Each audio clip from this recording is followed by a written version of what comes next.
Hello and good morning to all. Today we shall be discussing about the topic disaster management, under which we shall be acquiring some knowledge about floods, earthquakes, cyclones and landslides. Okay, so let's begin. Disaster is defined as a serious disruption of the functioning of the community or society which involves widespread human, material, economic or environmental impacts that exceed the ability of the affected community or society to cope using its own resources. Okay, so it is a negative impact on the environment as well as the psychological and emotional state of an individual. Okay, disaster management can be defined as management of resources and responsibilities for dealing with all humanitarian aspects of emergencies, in particular preparedness to response and recovery in order to lessen the impact of disaster. Okay, disaster management deals with various phenomena like earthquakes, landslides, nuclear explosions, etc. beforehand and after the disaster strikes.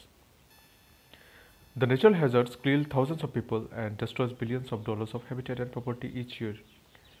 The task of the disaster management organization is to minimize these losses. When properly implemented, the disaster management cycle can lessen the impact to a catastrophic event. It can also incorporate the policies and emergencies response needed for a full expected recovery. Okay. The Disaster Management Act 2005 was passed by the Lok Sabha on 20th November 2005 and by the Rajya Sabha on 12 December 2005. It received the assent of the President of India on 9 January 2006.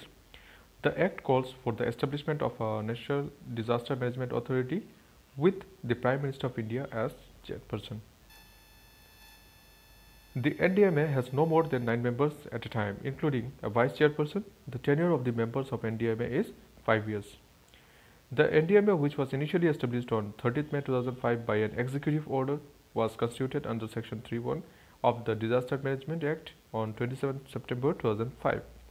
The NDMA is responsible for laying down the policies, plans and guidelines for disaster management and to ensure a very timely and effective response to the disaster.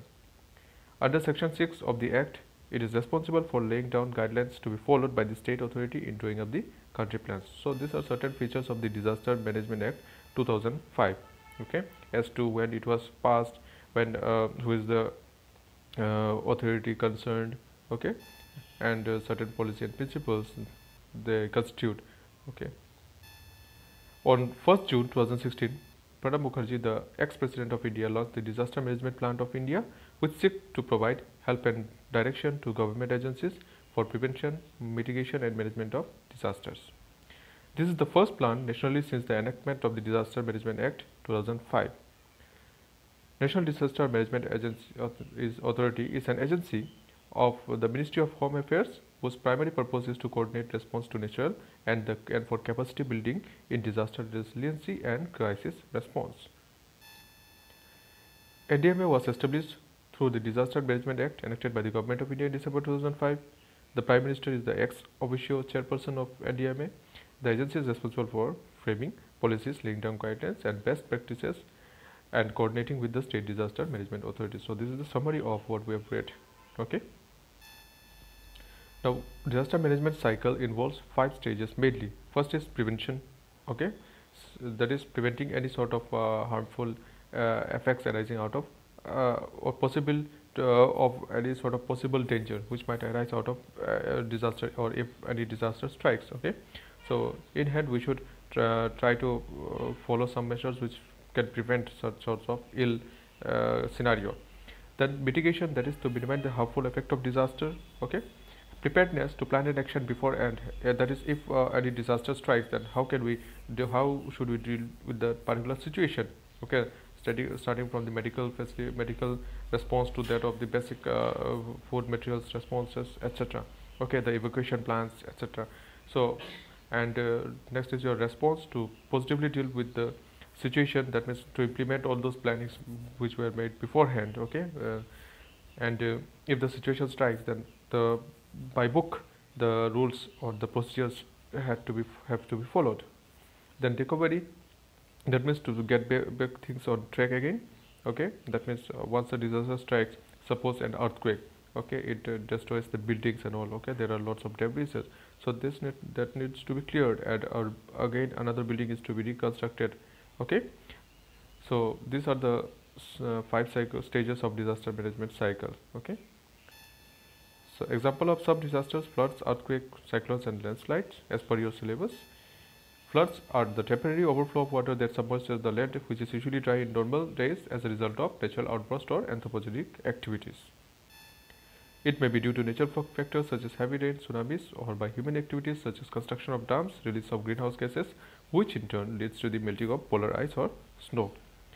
Floods may be aerial, that is inflow of water in low-lying areas, riverine, due to the rise in river water level, urban due to the improper drainage, estuarine and coastal types due to the melting of glacier, which leads to the rising of the sea level and thereby causing flooding. Some flood mitigation strategies are as follows. The water courses which passes through significant settlement areas should be properly configured. Building constructed adjacent to water courses should be elevated at least 1 meter to prevent further flood inundations. Critical facilities such as hospitals, power stations, etc. should not be located adjacent to the water courses. Proper study of an area should be carried out before construction of heavy infrastructures like dams, canals, etc. That means whether the impact will, or there will be any negative impact due to these constructions or not, that should be kept in mind. Proper drainage system should be ensured to minimize the effect of the flood. Okay, it is known that if there is a proper drainage system, then we can diverse the flow of water or change the course of water. Okay, minimizing the extent of stagnation in a particular place. Flood hazard may be reduced by forecasting or flood warning. This is very much important. In today's modern technology, we have various number of weather sensing instruments, so which gives us report time to time. So it is helpful for us that we can prepare ourselves beforehand. Reduction of runoff through afforestation in the catchment area. Okay. Earthquake is the result of sudden release of stored energy in the earth crust that creates seismic waves, which results in the shaking of the earth due to the movement of the tectonic plates. We all might have experienced earthquake. Okay. Earthquakes are accordingly measured with a seismometer, commonly known as graph. The graph which is often is known as seismograph. The magnitude of the earthquake is conventionally reported using the Richter scale or dilated movement scale, with magnitude 3 being the lower earthquakes and hard to notice, and the magnitude 7, which is considered to be causing serious damages over large areas. At the Earth's surface, earthquakes may manifest themselves by shaking or displacement of the ground. Sometimes they cause tsunamis, which may lead to loss of life and destruction of property. An earthquake is caused by the tectonic plates getting stuck and putting a strain on the ground. The strain becomes so great that the rocks give away by breaking and sliding along fault planes. Earthquakes may occur naturally or as a result of human activities.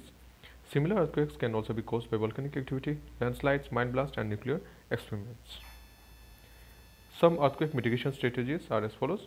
Existing critical facilities on reclaimed land should be inspected and retrofitted if necessary to ensure earthquake safety. Further critical facilities should not be located on reclaimed land because of high potential of liquefaction. Older unreinforced masonry buildings should be inspected and retrofitted if necessary to increase earthquake resistance. Older unreinforced masonry buildings should not be used for critical functions.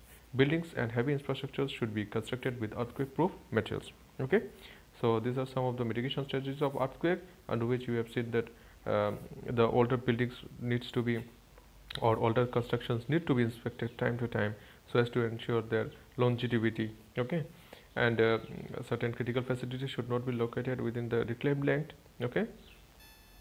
Cyclones. In meteorology, a cyclone refers to any low pressure areas with winds spiraling inwards. Cyclones rotate clockwise in the southern hemisphere and anti-clockwise in the northern hemisphere. Cyclones forms with a combination of very warm sea surface temperatures and right type of outflow. The energy created from the thunderstorm can add to the whole system and a tropical cyclone will form. Cyclones rely on the circulation of the earth, so they form far away from the equator.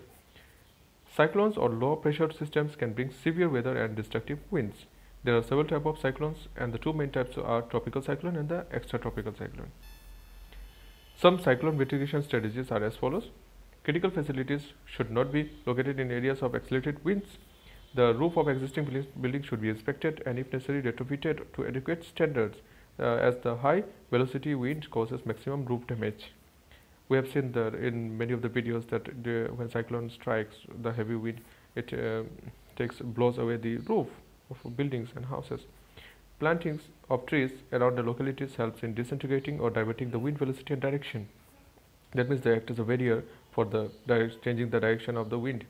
Uh, the opening of buildings such as doors and windows should be protected with shutters of cover of adequate designs, as high velocity wind damages them.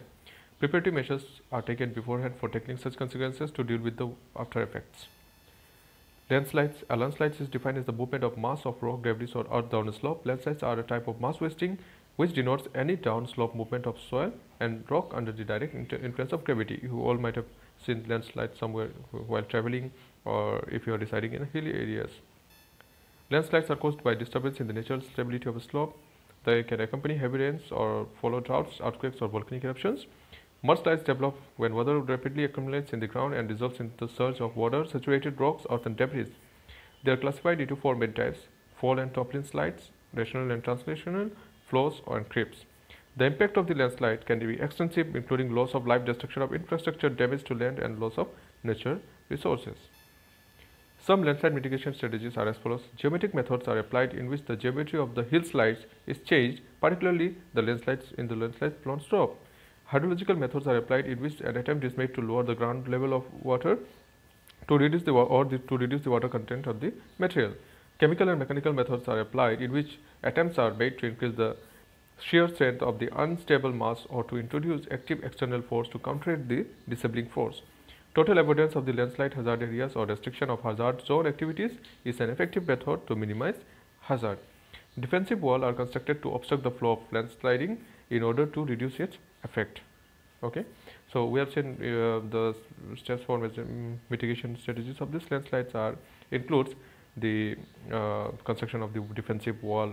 I think we might have seen defensive wall somewhere or the around. Okay, then avoiding the landslide prone areas, then using some geometrical, hydrological, and other chemical and mechanical methods to mitigate the extent of the landslides. So this was all for today. In the next video we shall be discussing about the environmental movement, under which we shall be acquiring some more knowledges about Chipko movement, Silent Valley movement, Bishnois of the Rajasthan. Till then, do let me know if you have any query. Thank you.